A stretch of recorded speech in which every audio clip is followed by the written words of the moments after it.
G'day, folks. Peter here. Welcome back to Mondays Down Under on the Talking Pools podcast, where I am, of course, joined by Lee somewhere in this great strange country and Shane over in New Zealand. How are you guys? I'm very well. I am currently at a place called Clairview, which is central coast of Queensland. So halfway between Mackay and Rockhampton. So if anybody knows where that is. It's been a while since I've been on that side of the country, so I'd need to look at a map. And it's only about another 5 or 6 weeks until you will be on this side of the country, Pete. This is true. Hooray.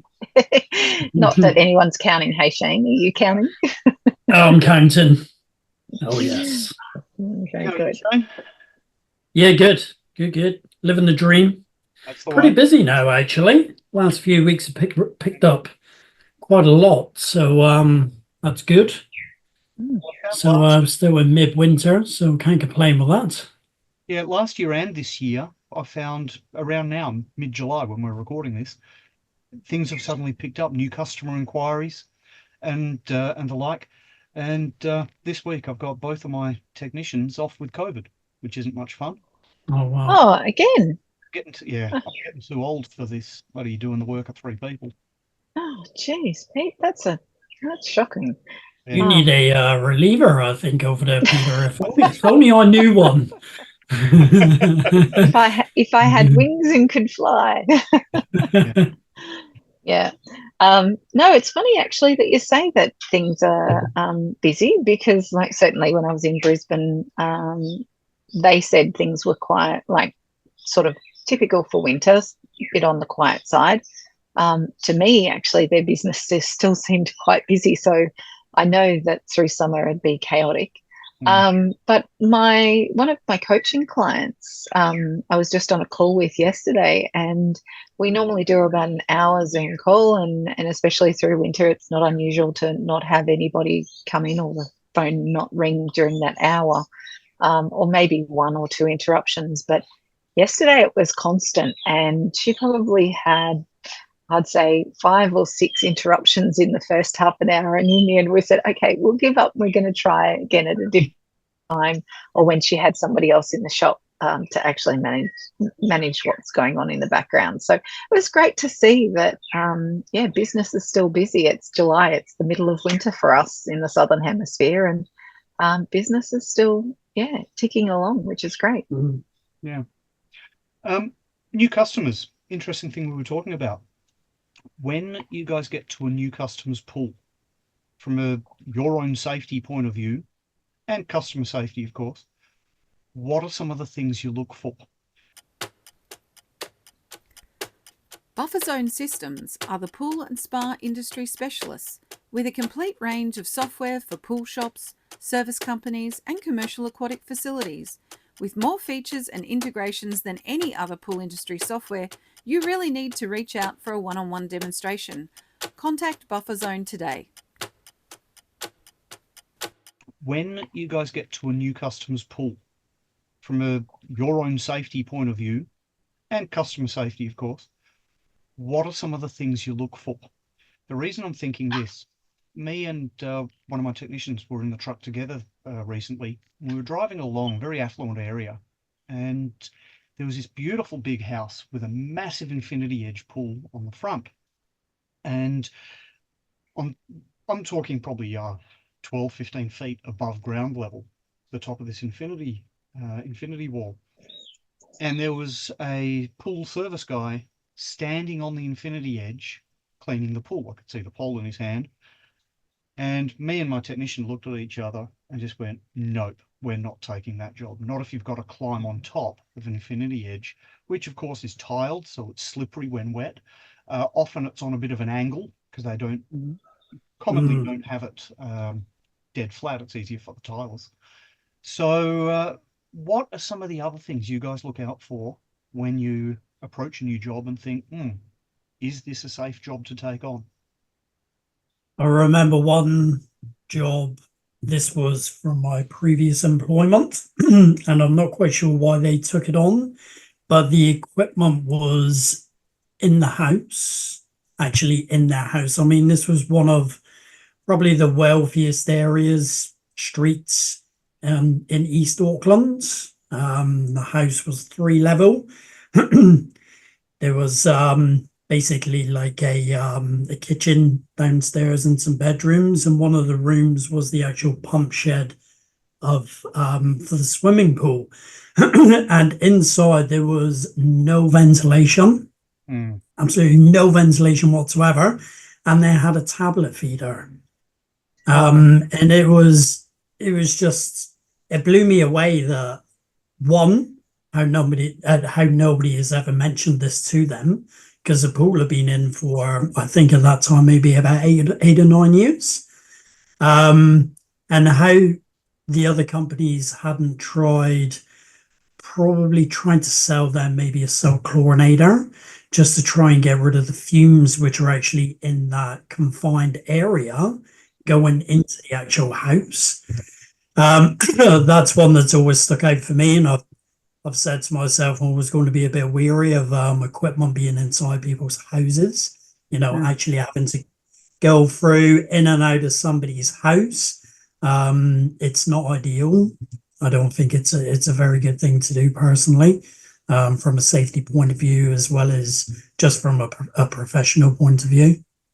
Yeah, I There's one that completely sticks agree. out for me there.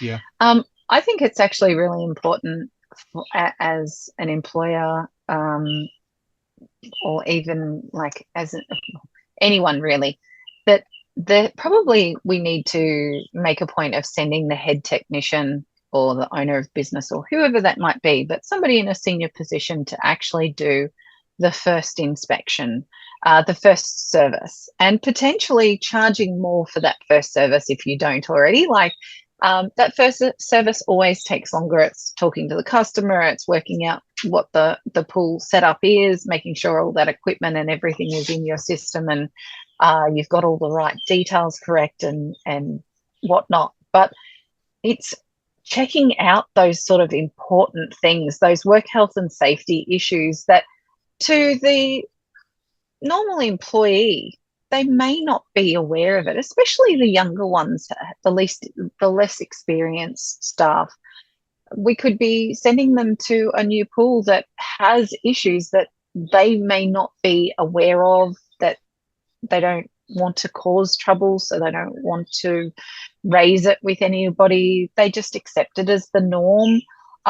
So I think it's really important as an employer that we're very aware that we're not placing our staff in a dangerous or a potentially dangerous situation, that there's no dogs that are going to attack, that there's easy access situations that people have to deal with, all of those sort of things. Work health and safety issues are really paramount, that we're not placing our staff in those situations, that we're mitigating those hazards. And so I think it takes a more experienced pool technician to actually be able to identify them often and handle that with the customer with some authority too. Yeah. That starts for me, and normally I do go out. Very rare I don't go out on the first service to a new pool, even if I've got one of my guys with me, because they're young and fit and I get them to do most of the work. But yeah, for me it starts before I even park the vehicle. I've had jobs where the customers expected me to park on the side of a very busy road because I can't get in the driveway because other cars there, or driveway can't handle. If I'm in the truck, it can be an issue sometimes. And there's one, it's a major road, and you get there at the wrong time of day. The fact there's a major regional shopping centre, 500 metres up the road, the traffic is insane. So that's one where I had to make it very clear, you need to make sure the driveway is clear for us. And that means the entire driveway, so we can get to the toolboxes at the side of our truck without scratching your car or something. Then walking through to the pool itself. I've got one job where I said, I walked along and one of the pavers suddenly fell under my foot. And turned out there was a collapsed soak well under that part of the driveway. Oh, wow. Not where you drive a car, but further back Mm.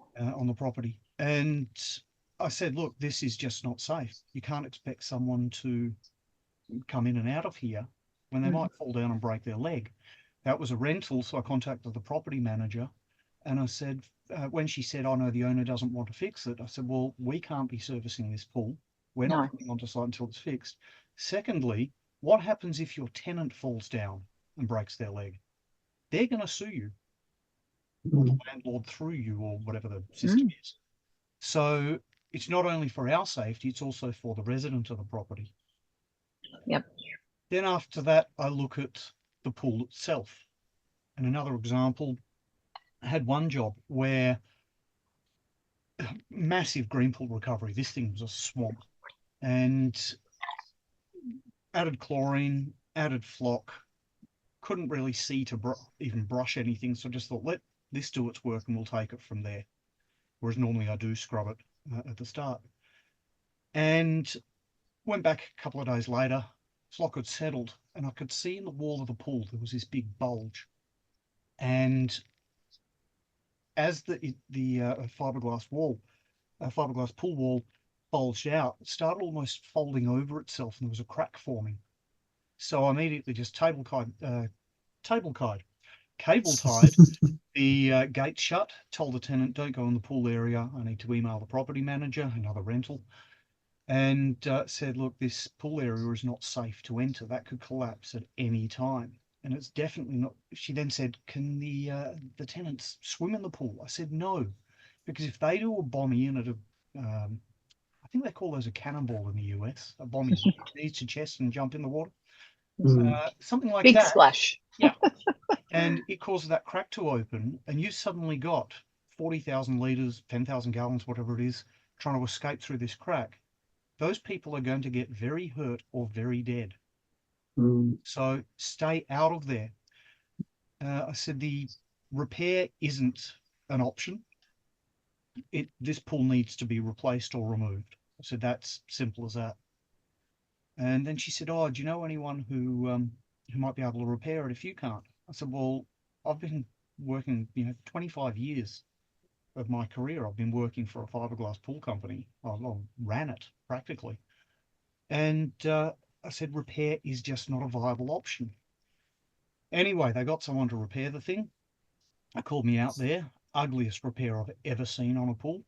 And about 2 months later, I got a phone call saying, "Oh, yeah, the pool's collapsed where it was repaired. Do you know anyone who can fix it?" Wow. And I said, "Aren't you listening to me?" I've had a couple of pools like that where they've not taken my advice and repaired it. And that's the risk you take.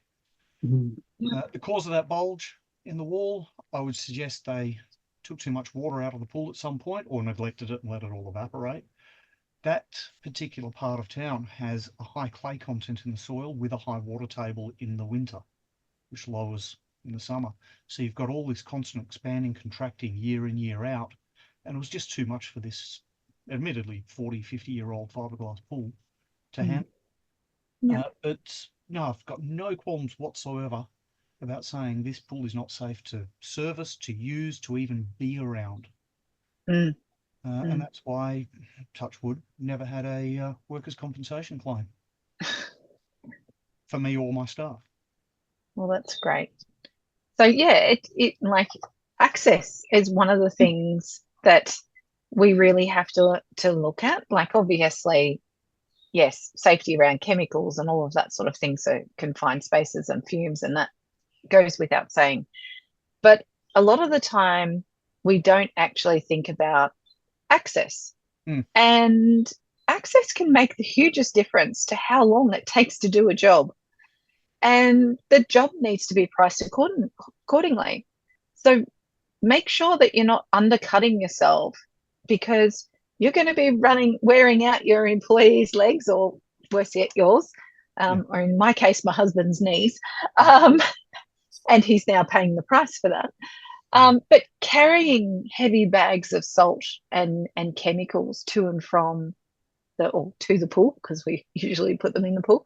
But yeah, that back and forth, those up and down the steps, the in and out of the car, but having that ready access to your equipment so that it makes the job less laborious and it's then the job tends to be done to a better quality if your staff are not tracking miles back to the car to get that job done.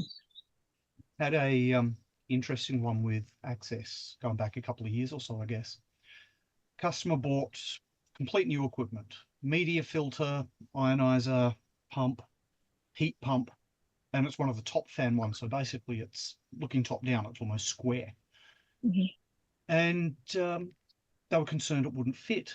So they called me out there and I had a look and I said, look, it'll fit in here, but getting it in's the problem. And they said, oh, no, it's no problem at all. I said, look, you've got they had this funny little roof thing over part of the pool, and the columns for it next to the shear descent waterfall, there was about a foot of access of width to get in there. I said, I can't get whatever it was, 2 foot wide, about 2 foot wide filter through a 1 foot wide gap. I can't get the heat pump through that gap. The only option is getting a HIAB, truck with a crane on it, to put it and lift it over. And they said, oh, that's all right. You can just back a ute up onto the neighbour's driveway and just lift it over the fence. Now, this is a 6 foot high brick fence, and they expected us to stuff around with a heat pump lifting it over. Oh, I said, look, my back's not worth it. I'll quote it including a HIAB to lift it in, or we just can't. We're just not willing to do the job. No, some jobs aren't worth having. Well, That's I know people who have injured their backs from bad lifting. I don't want to be in that position.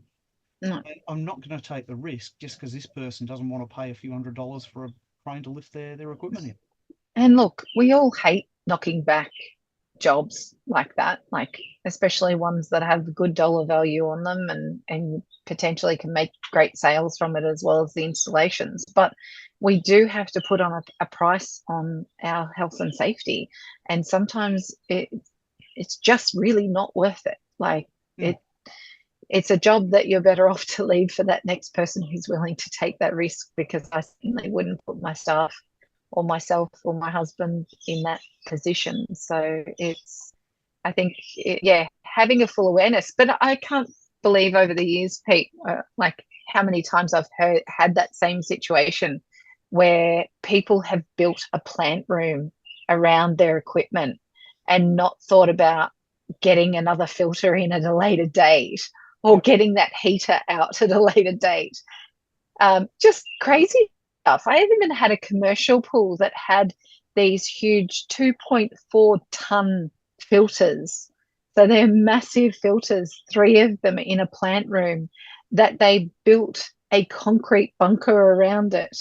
And then they were trying, and we didn't even have enough room. They were they were like big commercial plant room. So massive pipes and the offset valves to backwash and rinse. So not a top access hole on the top of these massive filters for doing the media change and inspection of the media. But they left us a foot of space above the heat between the top of the filter and the concrete roof. And we just went, no. Like, we can't get, we literally, because these filters were so big, you had to virtually get a technician into the filter. That's a risk in itself. And that's a confined space risk. And obviously you've got to have the certificates and that to do that, which fortunately my husband did have a confined space ticket. But he couldn't physically get in that space. Like, they just really didn't think about it. How to get these filters serviced, let alone how to get them out or replaced. The door wasn't big enough. The roof didn't come off this concrete bunker. Assuming there was no hatch from above where you could do media changes or something. No hatch in the roof. No, there was the hatch on the tank, like I said, but that was only a foot between. Only a foot between the roof and a concrete roof and the top of the tank. So there really wasn't the space to get these things done. So, I pity the poor person who will eventually have to do that, or maybe they'll just have to bring in a concrete saw and saw a big hole in their roof. Or actually, what I did have somebody, commercial plant room specialist, come in, and his words were, they'll have to be cut up into pieces and removed, and then they'll have to put a bank of smaller filters in that can get through the door. Yeah. And yeah, so wasn't a good thing. And of course, that's going to require all new hydraulic engineering, Yep. department applications, and Yep. sorts.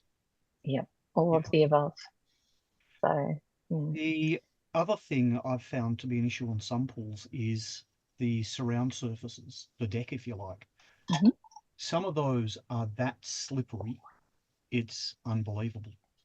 I remember many years ago, I'm probably going back 20, 25 years maybe, there were the National Pool Awards, Spaza Awards, and there was an indoor pool I'll never forget. Won I think it was Gold Award for its category. Beautiful pool. Its entire surround was polished stone. So I'm talking marble or granite, and polished to a very high shine. Now, I grew up in a house where the back room was polished terrazzo, polished aggregate concrete. And that too was very high shine, very fine polish. And whenever we used to go through that room to and from the pool, especially from the pool when our feet were wet, we'd have to put a trail of towels down just so we didn't slip over. Because you slip over on that, crack your head on concrete, that's going over. At very least, you're out of action for a long time. Mm-hmm.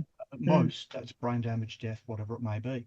Mm-hmm. So one criticism I have of a lot of awards that are based on photos is there a photography competition, and it might be a beautiful end result, but if it's not practical and not safe, why does it win a damn award? No, absolutely. And I've seen over the years architects design beautiful pools with wet edges or infinity edges, high levels like the first one you mentioned, Pete, where the fellow was having to walk around the edge of the pool to clean it.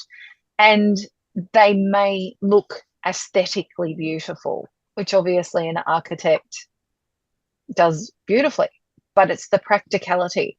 It's the practicality of using that pool with slip hazards, servicing that pool from a technician's access perspective, like replacing the equipment, all of that sort of thing. There's a lot more to it than just how a pool looks.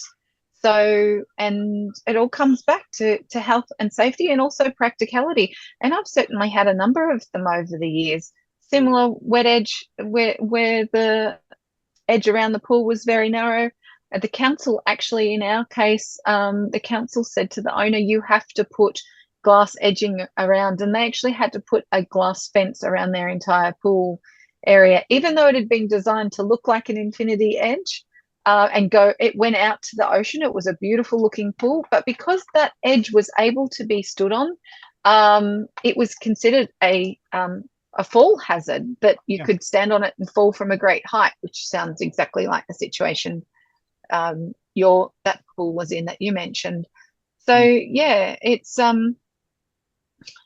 these are the sort of things that we need to be aware of, and sending out an inexperienced technician straight out to have a look at these pools initially without sending a senior technician to inspect and check for safety and access and practicality and all of the above, to make sure that it's a good work health and safety environment for our staff, is absolutely paramount, because it's actually our business that's on the line. It doesn't matter who designed it. It doesn't matter who the owner is. If we've sent our technicians to do a job and it's unsafe, we've placed them in that unsafe environment. Yeah. And we have a duty of care.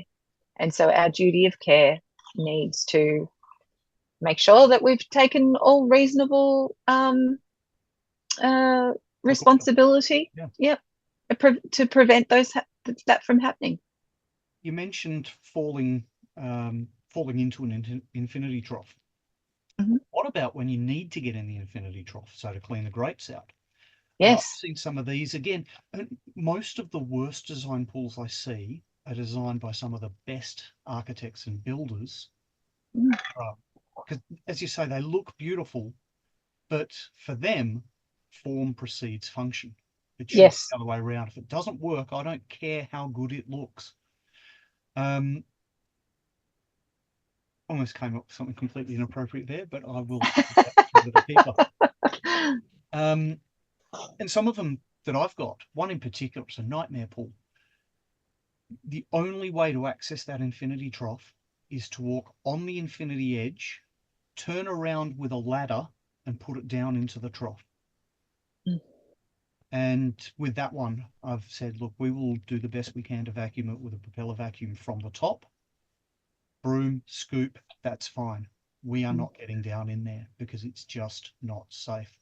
The other thing is on the, not the pool side, but the outside, if you like, of the infinity trough. There's all these leaves and that on the ground. And one day I just saw it collapse. And I thought, what on earth? There's a big retaining wall on the boundary of this property to their neighbour. They're several metres higher than their neighbour. And all they'd done at the back of this trough was put a wooden frame between the wall of the infinity trough and the retaining wall, put shade cloth on top of that. And of course, over the years, they've got big gardens, this place, leaves have fallen on there, got wet, stayed wet, rotted out the timber. And all of a sudden one day, bang, it collapsed. And I thought, what would have happened if somebody had been standing on that? Mm. I mean, we would have no reason to be on there. But what if they sent a gardener down to clean that up? Yep. So, yeah, it's... Yeah, no, troughs, I've seen people use robotic cleaners in them permanently to actually clean the trough because the access has been bad. So that's something to consider if you find yourself in that situation, but it's not ideal. People, I reckon it's a $5 million plus house. They don't even want to pay for a robotic cleaner for the main pool, let alone the trough. Yeah. So with that one though, I kept getting complaints that whenever, the customer got home the night after the night of service, there were always leaves and stuff in the pool. And my guys were sending photos to me of a perfect clean pool. And I'd send them off to the property manager and he'd say, oh, well, this is how it is now. We don't know why. One day, things happened strangely, and my guy got there about 3 hours later than normal to find out that the gardener would be there normally about an hour or two after we would normally leave. Oh. And I thought, come on. I'm there thinking, how does this pool get that dirty? And I said, is there a gardener or someone going in? Oh, no, there isn't. It wasn't until my guy saw the gardener pull up, walk in, and he said, hey, you guys normally here this time every second Thursday? And he says, oh, yeah, every fortnight. So, right. So they're the ones bloody landscape. Dirtying the pool. So all we did with that, it was Thursday. Now we've shuffled it back to Friday. So at least we can leave the pool clean. Yeah. Do it after the gardener's been. Yeah, absolutely. Also, and just going back to the first initial visit as well, I always find that it's good to actually meet the client. Yes. Rather than just a phone call or an email, and actually see what they're like, get a good feel for them. I've met a few in our business where I think, do I really want to take this client on, Yep. So I'm sure you've both had that experience in the past as well. Yes. And yeah, as you said, just to get a feel for the pool, if you think it's going to be a problematic pool, is it worth taking it on? There's plenty of pools out there. Yep. There always will be. Yep. Sometimes it's easier to leave the headache ones for somebody else to do. Definitely. There's always someone on Airtasker who's going to do it for $30. But do you have any pool equipment I can use? Yeah, they'll always find that. And typically people completely untrained, inexperienced, and just, that's their problem. So, above all else, I suppose the warning is, remember that don't send your staff out to pools that you're not familiar with. Make sure that you send a senior technician that knows how to look for problematic areas, whatever they may be, because the work health and safety of your employees is your responsibility as their employer. And we all want to go home safe at the end of the day, regardless of who that is, whether it's me or whether it's my husband or whether it's our staff. We want to make sure that they go home safe to their families at the end of the day. And yeah, so making sure the work health and safety box is ticked is absolutely paramount. 100%. I think we've covered that one for today. Thank you everyone out there for listening. Please feel free to send your topic requests or questions to talkingpools@gmail.com and we'll do our best. But in the meantime, have a great week. Stay safe out there. Make lots of money. Laroo. There you go. See you guys.